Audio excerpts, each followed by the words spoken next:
Ranni's entire story in Elden Ring was mistranslated from what it was actually written as. I've always been on the side of learning the truth of something instead of having it sugar-coated for me, which is why I can't repel the urge to find out what Ranni really said at the end of the game, which changes things. In this video that is the second in a 3-part series leading to what or where the Land Between really is. In Ranni's ending, Ranni ushers in the Age of Stars, supposedly pledging herself and humanity under the wisdom or guidance of the moon for at least the next 1,000 years, blanketing everything in an eternally chilled night, as humanity's plunged into fear, doubt, and loneliness as the path set before them stretches forever into darkness, which turns out is quite the opposite of the original dialogue Ranni was written as having, that when translated from its original Japanese text into English, turned Ranni from the hero she was supposed to be written as into a villain. A correct translation of Ranni into English has her instead making something akin to an announcement for those in the Land Between, where instead of saying, "I do solemnly swear to every living being and every living soul, now cometh the age of the stars, 1,000-year voyage under the wisdom of the moon. Here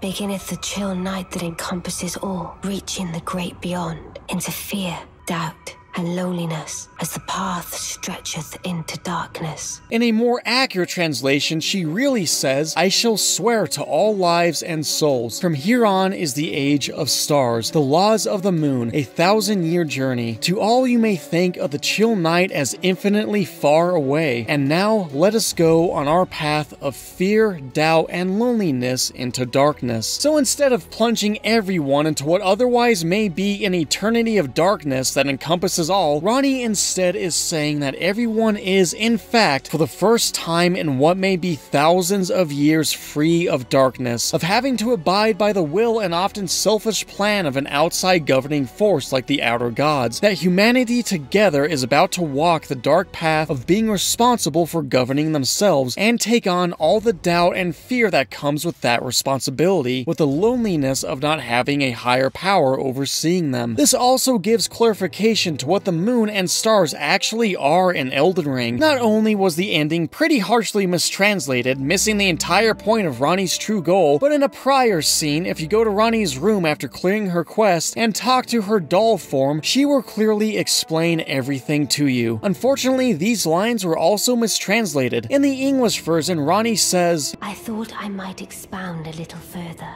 upon the order I envision. Mine will be an order not of gold, but the stars and moon of the chill night. I would keep them far from the earth beneath our feet. As it is now, life and souls and order are bound tightly together, but I would have them at a great remove, and have the certainties of sight, emotion, faith, and touch all become impossibilities, which is why I would abandon this soil